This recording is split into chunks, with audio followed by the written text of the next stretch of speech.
ये वो सीजन है जिसमें इनफिरादी कामों का आगाज करना भी सूदमंद साबित होता है। यही सीजन है जिसमें इज्तिमाई कामों का आगाज करना भी सूदमंद साबित होता है। Sun is representative of your bravery, sun is representative of your captain skills, sun is representative of your public image. कभी भी मार्स अच्छा होगा, कैरियर फ्लरिश करेगा। कभी भी मार्स अच्छा होगा, डील ज्यादा बनेगी। कभी भी मार्स अच्छा होगा, इजी प्रॉफिट्स होंगे।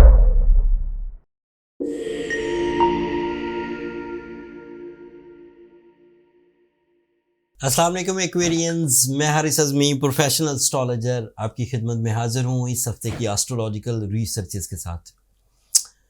इस हफ्ते दो एस्ट्रोलॉजिकल इवेंट्स हैं, बज़ाहिर दो हैं, बट हकीकत में जो नेगेटिव इवेंट है उसे पॉजिटिव इवेंट ढांप लेगा और जो आप एक्सपीरियंस करेंगे इस हफ्ते वो एक ही इवेंट होगा and that is so positive. मामला ये है कि 25 नवंबर को मरकरी रेट्रोग्रेड हो जाएगा। मरकरी की रेट्रोग्रेशन आपके 11th एंगल पर है। ये 11th एंगल पर डायरेक्ट होकर बहुत पॉजिटिव है। 25 तारीख तक पॉजिटिव रहेगा, फिर 25 को रेट्रोग्रेड हो जाएगा, 15 दिसंबर तक रेट्रोग्रेड रहेगा, तो तकरीबन 20 दिन का टाइम बनता है ये। मरकरी की रेट्रोग्रेशन आपके लिए इसलिए इम्पॉर्टेंट होती है कि ये आपके 5th एंगल का रिप्रेजेंटेटिव है, ये आपके 8th एंगल का रिप्रेजेंटेटिव है, ये आपके 11th एंगल पर है। तो 3 तरह की डिफ़िकल्टीज आ सकती थी।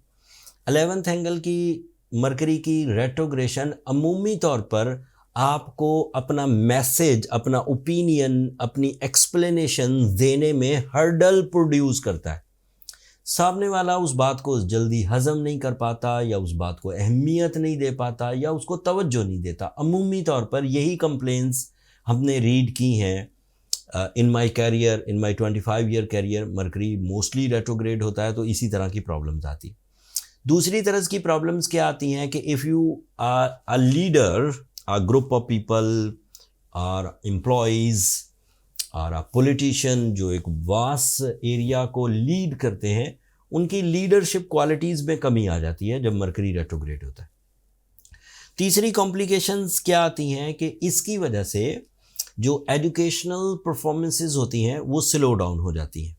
बंदा ब्लैंक सा लगता है, माइंड ब्लैंक सा लगता है, बंदे का माइंड ब्लैंक सा लगता है, फॉगी होता है।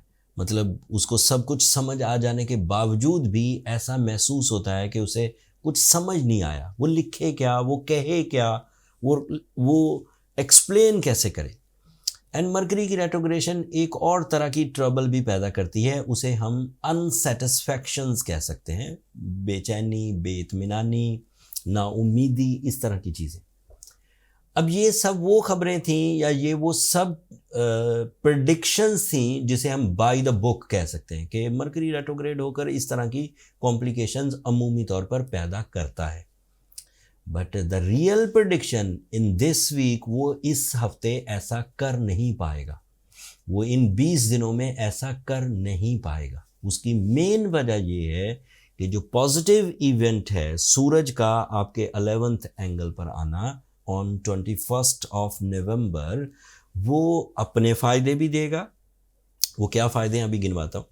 वो मरकरी की रेट्रोग्रेशन को भी दबा देगा, ढांप देगा, रिपेल कर देगा। मरकरी जिस रेट्रोग्रेशन जिस तरह की कॉम्प्लिकेशंस, जिस तरह की हर्डल्स, जिस तरह का डिले, जिस तरह की कोई ट्रबल्स पैदा कर सकता था, सूरज उससे ज़्यादा अच्छा फ्यूल, उससे ज़्यादा फास्ट फ्यूल, उससे ज़्यादा अफेक्टिव टाइप का फ्यूल प्रोड्यूस करता है। सो मरकरी ट्रबल नहीं देगा। तो हैं तो दो इवेंट, लेकिन आप एक ही समझ कर चलिए, एक ही मान कर चलिए कि सूरज गालिब रहेगा। अब सूरज के अपने क्या फ़ायदे हैं in the 11th angle. Sun is representative of your life partnership, 7th angle का रिप्रेजेंटेटिव है। Sun is representative of your physical energies, sun is representative of your bravery, Sun is representative of your captain skills, Sun is representative of your public image अब इन सब चीज़ों को आप यकमुश्त 21 मई से 21 नवंबर से enjoy करेंगे 20 या 21 दिसंबर तक। साल में एक दफ़ा 30 दिनों के लिए सूरज आपके 11th एंगल पर से ट्रांजिट करता है। ये वो सीज़न है जिसमें इनफिरादी कामों का आगाज़ करना भी सूदमंद साबित होता है। यही सीज़न है जिसमें इज्तिमाई कामों का आगाज़ करना भी सूदमंद साबित होता है।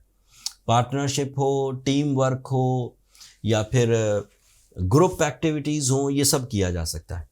इस सीज़न में इन्वेस्टमेंट्स की जा सकती हैं, इन सीज़न में इन्वेस्टमेंट निकाली जा सकती हैं, इन सीजन्स में सब्जेक्ट एजुकेशनल सब्जेक्ट्स चेंज किए जा सकते हैं।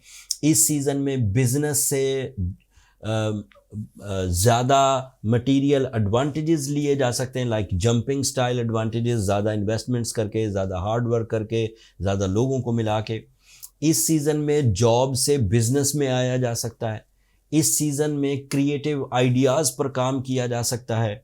इस सीज़न में फैमिली यूनिटी पर काम किया जा सकता है। इस सीज़न में समंदर पार ट्रैवल किया जा सकता है विद एनी एजेंडा, चाहे वो सिर्फ तालीम हो, सिर्फ रिलेशंस हो, बिजनेस हो या फिर परमानेंट सेटलमेंट हो, ये किया जा सकता है। इतने फ़ायदे हैं सूरज के, तो मरकरी को डैमेज नहीं देगा। अदरवाइज देखें कि आपके लिए मार्स भी आपके 7th एंगल पर है, and Mars is powerful planet for the Aquarian specially. Mars otherwise भी बहुत पावरफुल है, लेकिन एक्वेरियंस के लिए इसलिए ज़्यादा पावरफुल है कि ये एक्वेरियंस के कैरियर का रिप्रेजेंटेटिव है। कभी भी मार्स अच्छा होगा, कैरियर फ्लरिश करेगा। कभी भी मार्स अच्छा होगा, डील ज़्यादा बनेगी। कभी भी मार्स अच्छा होगा, ईजी प्रॉफिट्स होंगे। कभी भी मार्स अच्छा होगा, कंपटीशंस को विन करेंगे। कभी भी मार्स अच्छा होगा, मल्टीटास्किंग करेंगे। कभी भी मार्स अच्छा होगा, खुद ब खुद एक ऐसा कॉन्फिडेंस पैदा होगा जिससे रिस्क ले सकेंगे। जिन कामों को तबीयत नहीं मानती थी वो काम करने लगेंगे। And Mars is good at the moment, and Mars is also representative of your family life, like welfare, responsibilities, नाराज़गियों का खात्मा, इनहेरिटेंस के मामलात का रिजॉल्व होना, लिटिगेशंस रिपेयर होना, एक दूसरे के दरमियान स्ट्रॉन्ग बाउंडिंग क्रिएट होना, एहसासात पैदा होना, जज्बात पैदा होना फैमिली के लिए। So this is also possible, and it is on 7th angle, that means angle of love life, angle of life partnership, angle of निकाह, मंगनी, सेरेमनीज। सो ये इतने फ़ायदे दे रहा है। 7th एंगल पर निकाह, मंगनी, लव लाइफ। 3rd एंगल के लिए family welfare, bounding and attachments. 10th angle के लिए material advantages, travelling, multitasking, job switching, job से बिजनेस। कितने फ़ायदे हैं इसके। अब और फ़ायदे सुनिए।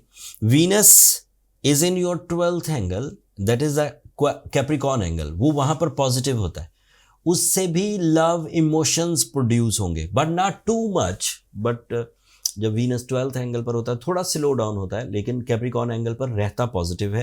And Venus is representative of your 4th angle, that is your comfort of life. It is expected you will be comfortable in the life with the gadgets, but जितना होना चाहिए उससे थोड़ा कम, लेकिन फिर भी कंफर्टेबल। पिछले हफ्ते 15 नवंबर को सैटर्न, आपका ruling planet, representative of your nature, representative of your habits, representative of your natural talent, representative of your courage, direct हो चुका है। एंड उसके डायरेक्ट होने से अदरवाइज एडवांटेजेस मिलेंगे, and that is also representative of your 12th angle, that is your spiritual sciences.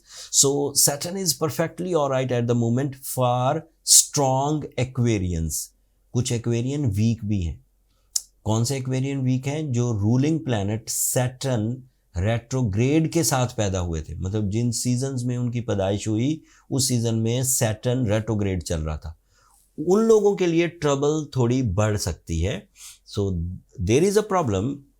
अगर आपको लगे कि आप उलझते हैं, अगर आपको लगे कि आप फॉगी माइंड से आगे बढ़ रहे हैं, अगर आपको लगे कि आप अनफोकस्ड हैं, अगर आपको लगे कि आप शिकायतें बहुत कर रहे हैं, अगर आपको लगे कि आप मोहब्बत दे नहीं पा रहे, तो it means it is a impact of weakness by the birth. And इसे रिपेयर करना बहुत ईजी है। If you go with the Suraj Shams 5 times in a day, that is more than enough. And साथ में एक अच्छी क्वालिटी का 10-11 carat का अगर आप ब्लू सफ़ायर पहने तो ना सिर्फ वो रेट्रोग्रेशन ऑफ जुपिटर को कवर कर देगा, ना सिर्फ वो रेट्रोग्रेशन ऑफ मरकरी को कवर कर देगा, बल्कि वो जो by birth weaknesses and sensitivities आपके साथ चल रही हैं उसको भी कवर कर देगा। बस अच्छा fine quality and natural blue sapphire, that is your task. हमने आपकी कुछ सहूलत के लिए इंतजामात किए। बहुत अच्छे ब्लू सफ़ायर्स श्रीलंका से आते हैं, crystal clear premium quality, but that is expensive. And premium quality होने की वजह से अगर वो आप 5 कैरेट भी पहने तो that is more than enough, ज़रूरत से भी ज़्यादा। लेकिन अगर अफ्रीकन ब्लू सफ़ायर पहने तो 10 ही कैरेट पहनना होगा, कश्मीर ब्लू सफ़ायर पहने तो 10 ही कैरेट पहनना होगा। हमने वैसे इन तीनों ही सफ़ायर्स की जो क्वालिटीज़ हैं वो अपने स्टोर पर लिस्ट कर दी हैं। स्टोर का लिंक नीचे डिस्क्रिप्शन में आ रहा होगा, आप वहाँ से बाय कर सकते हैं इन अ सिंगल क्लिक। दुनिया के किसी भी हिस्से से कोई प्रॉब्लम नहीं होगी, ईजीली बाय कर सकते हैं।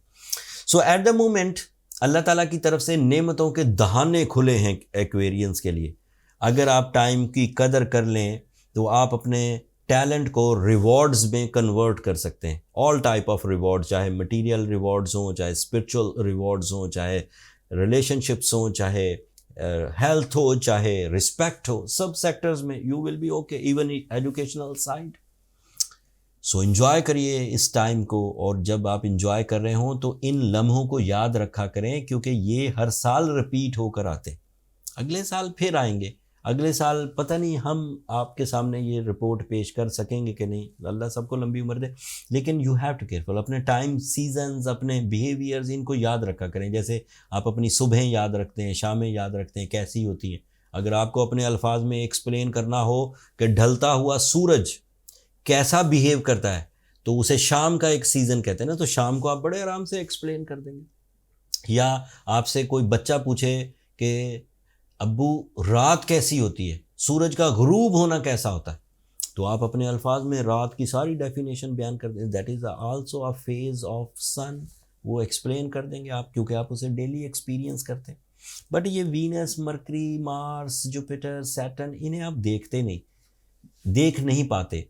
जब आप देख नहीं पाते आपको लगता है ये हैं भी नहीं, जबकि मौजूद तो हैं। सोलर सिस्टम में तो ये ऑब्जेक्ट्स बड़े हैं, चांद और सूरज से भी बड़े हैं, और काम भी बड़े बड़े कर रहे हैं, लेकिन आप देख नहीं पाते, इसलिए आप इनसे फ़ायदा भी नहीं लेते, जबकि ये अल्लाह की नेमतों में से एक नेमत है। इनसे फ़ायदा लिया करें। बात लंबी हो जाएगी, अपनी दुआओं में मुझे और मेरी टीम को ज़रूर याद रखिए। एक्वेरियंस चैनल को सब्सक्राइब करना मत भूलिएगा।